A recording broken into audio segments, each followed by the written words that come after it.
এই আয়াতে আল্লাহ তাআলা বলেছেন যে পুত পবিত্র থাকবে, যে পুত পবিত্র থাকবে আল্লাহ তাআলা তার সহধর্মিণীকে পুত পবিত্র রাখবেন। কিন্তু কতক সময়ের বিপরীত হয়, যেমন আমার বন্ধুর ক্ষেত্রে হয়েছে। তাই এখন এই আয়াতের ব্যাখ্যা কি হবে? এই আয়াতের ব্যাখ্যা এটা চূড়ান্ত না তো ভাই, আপনাকে কে বলেছে এটা চূড়ান্ত? এই আয়াত পড়ে অনেকে ভুল বুঝে, অনেকে মনে করে আয়াতে আল্লাহ বলেছেন যে খবিস মহিলারা খবিস পুরুষদের জন্য আর ভালো মহিলারা ভালো পুরুষদের জন্য। এই জন্য কোন পুরুষ যদি নিজে খারাপ হয়, সে জানে তার চরিত্র ঠিকঠাক না, বহুত আকাম কুকাম করছে জীবনে, তো সে একটা পবিত্র পরিচ্ছন্ন ভালো মেয়ে তার কপালে আসলো, বিয়ে করছে, সে মিলাইতে পারে না, না এই মেয়ে ভালো হইতে পারে না, আমি তো 2 নম্বর মানুষ, অতএব আমার তো কপালে 2 নম্বরটা পড়ার কথা। সে নিজের বইয়ের প্রতি খারাপ ধারণা করে। এই আয়াত ভুল বোঝার কারণে, এটা আয়াতের মর্ম এভাবে নয়। এই আয়াতের একটা ব্যাখ্যা হলো, একটা প্রসিদ্ধ ব্যাখ্যা হলো, মন্দ কথা সেই সকল লোকদের জন্য যারা মন্দ, তারা মন্দর উপযুক্ত।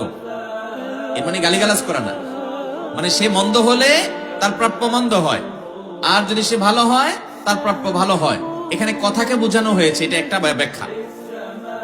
আরেকটা ব্যাখ্যা হলো, যারা ভালো পুরুষ তাদের ভালো নারী পাওয়া তাদের অধিকার, যারা খারাপ পুরুষ তাদের খারাপ নারী পাওয়া তাদের অধিকার। এর মানে এইটা না যে যত মানুষ ভালো হয় তাদের স্ত্রীরা সব ভালো হয়, যত মানুষ খারাপ হয় তাদের স্ত্রীরা সব খারাপ হয়। আল্লাহ এখানে কোনো সংবাদ দেন নাই, এটা জাস্ট তার উপযুক্ততা বলছেন যে তুমি খারাপ, তো তোমার খারাপই পাওয়ার হক এবং ওইটাই তোমার পাওয়া উচিত। তুমি ভালো, তাহলে তোমার ভালো পাওয়া উচিত, এটা তোমার প্রাপ্য। যার খারাপ পাওয়া উচিত, আল্লাহ দয়া করে তাকে ভালো দিতে পারেন কি পারেন না? ফেরাউনের মতো খারাপ মানুষকে আল্লাহ তাআলা ভালো স্ত্রী দিবেন না, দেন নাই।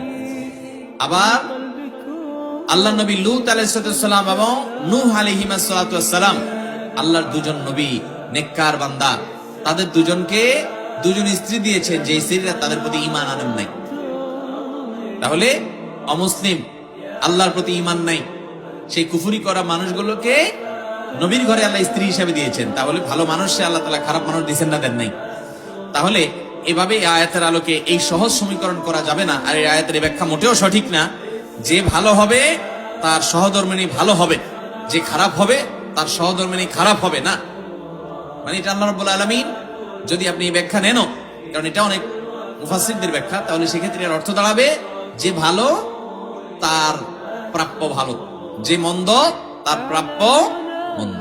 কিন্তু এর মানে এই না যে সে মন্দই পাবে, আল্লাহ তাআলা দয়া করে তাকে ভালো দিতে পারেন।